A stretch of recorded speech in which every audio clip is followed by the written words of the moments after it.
All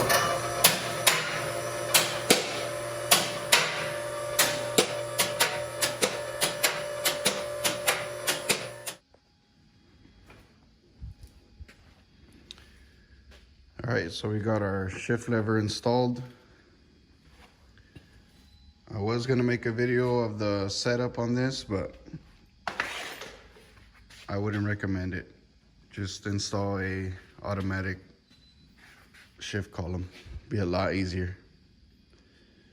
It didn't come with instructions or anything. But basically you pull the lever to the side. That's in park there. That's drive. You got the rest of your gears there.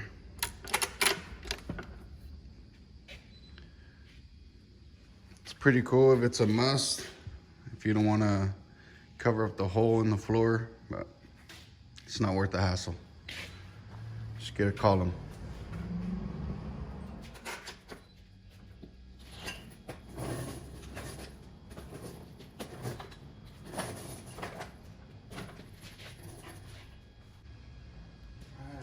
This line.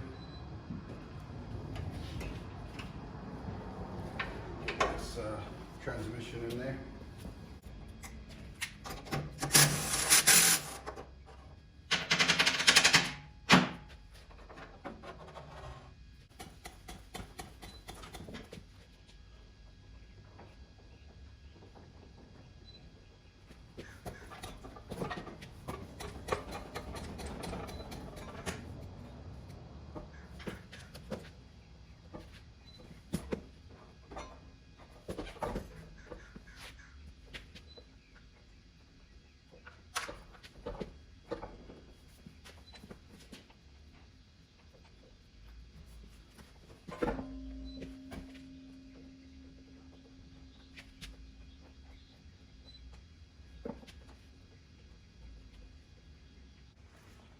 To install your torque converter, if you did have it removed,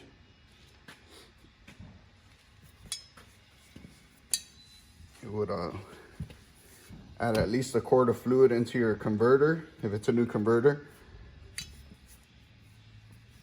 Get set up, get it started in there.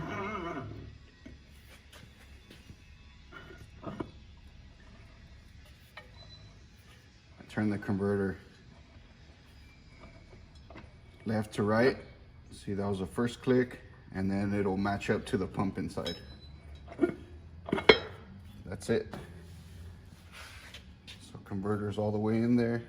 You can see it's countersunk into the case. If it's flush, it's not in all the way.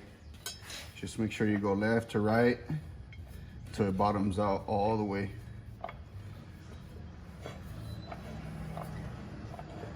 This will just ensure when you put your transmission against your block,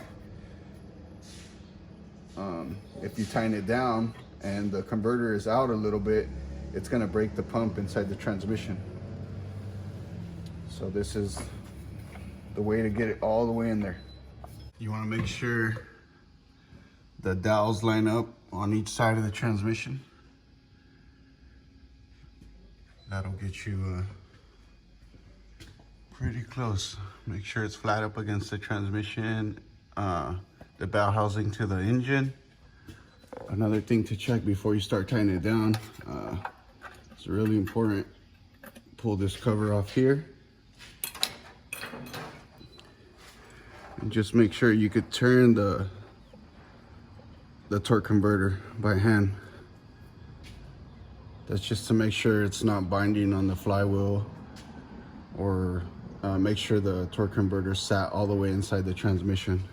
If it is moving, you're good. Should be about, I don't know, I'd say like a 1/4 inch gap from the torque converter to the flywheel. And then once you tighten those 3 bolts on the flywheel of the torque converter, it'll come out where it needs to be. Be a 15mm deep socket for the transmission bolts.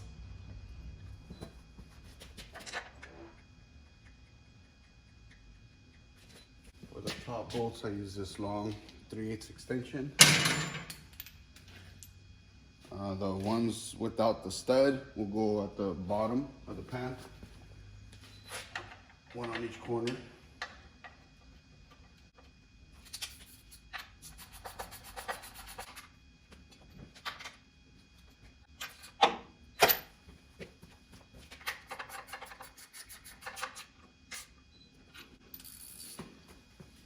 Put those 4 bolts for now. I'm gonna lift the transmission, make sure that this bracket clears, and then check the lever up on top before we fully bolt it down.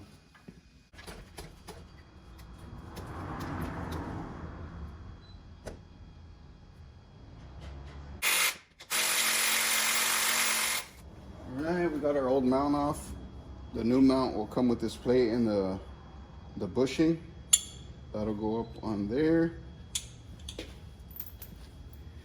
We use the same bolts to put it back on.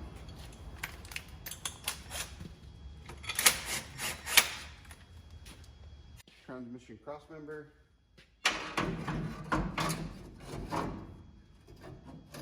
Slide that in place. We'll go ahead and lower the mount. That way we can see exactly where it's gonna sit, and then I'll make my final adjustments on the shift lever inside the cab. That's it.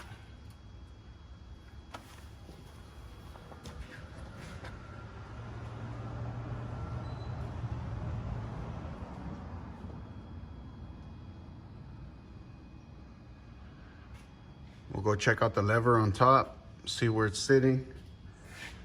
And I might have to, depending where that stays, I might have to shorten this or extend it out, make it longer.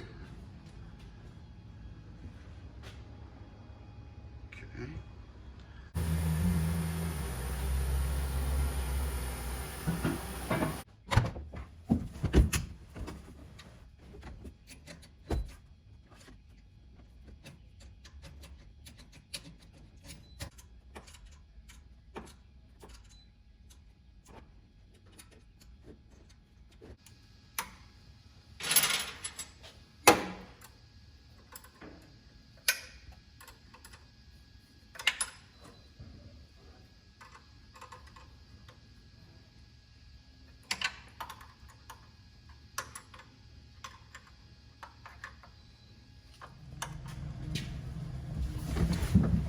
After adjusting this thing over and over, we finally got it super close to the dash.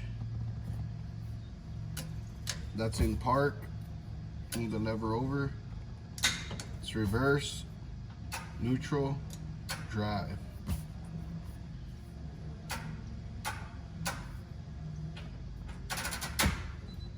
It locks right there in park.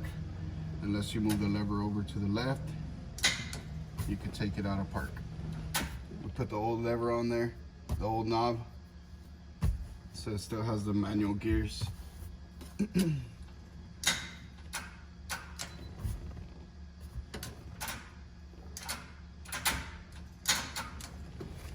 go ahead and put the shift boot on there.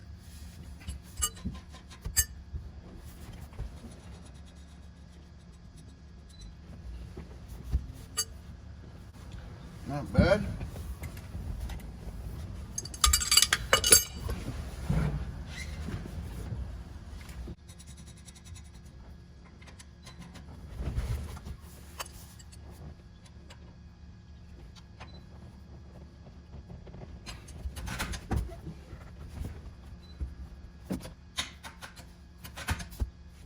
Looks pretty factory.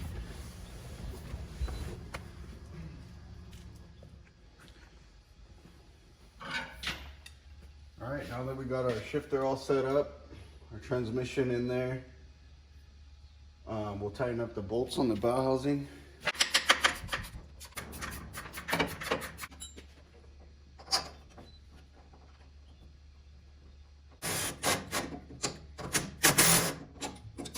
Next thing we'll do, we will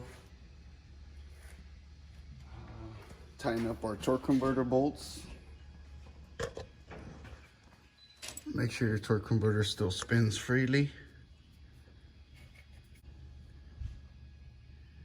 You can see one of the bolts right there in the flywheel. We'll line up our first bolt, starter bolt in there, not tying it all the way down, just start it in there.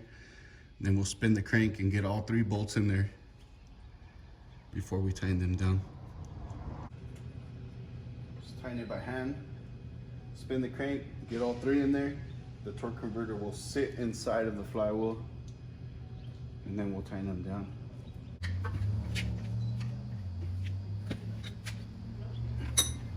One more. Here's our third one.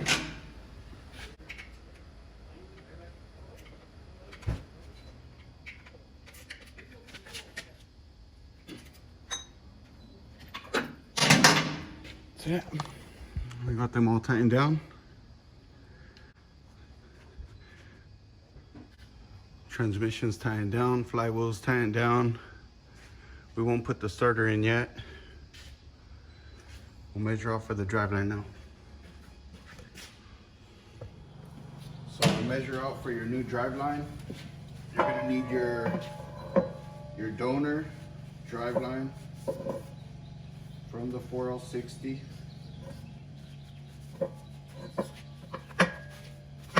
You're gonna install it about where it was riding at originally.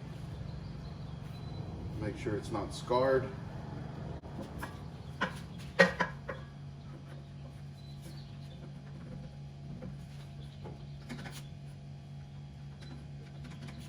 Just let it rest there. You're gonna measure from the center of the U-joint to the center of the U-joint on the rear end.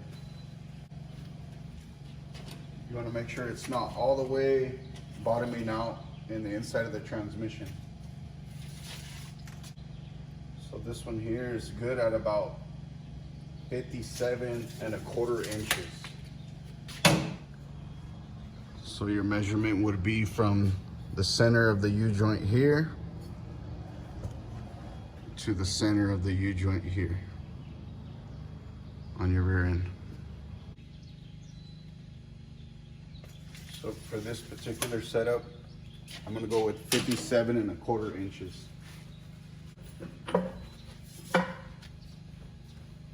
Thing you wanna make sure to grab, you'll use your donor drive shaft. They'll need the front, and then they will need they'll also need the rear piece that goes to that rear end. That way they know the size there. They'll put new yokes in there, and then they'll use the front part of that donor LS driveline. When they make the new one, they'll use both pieces. Take it to your local driveline service. Ours here is a Fresno driveline service. Typically 1 to 2 day turnaround to get our new driveline back. So that's it for part 4. We got our floor shifter in there, transmission mounted, torque converter hooked up, driveline measured out. We'll drop that off next. And then we'll see you guys in part 5. Finish up the fuel system. We'll do the cooling system and hopefully get the wiring done. Thank you for watching. Please like and subscribe. We'll see you guys in the next video.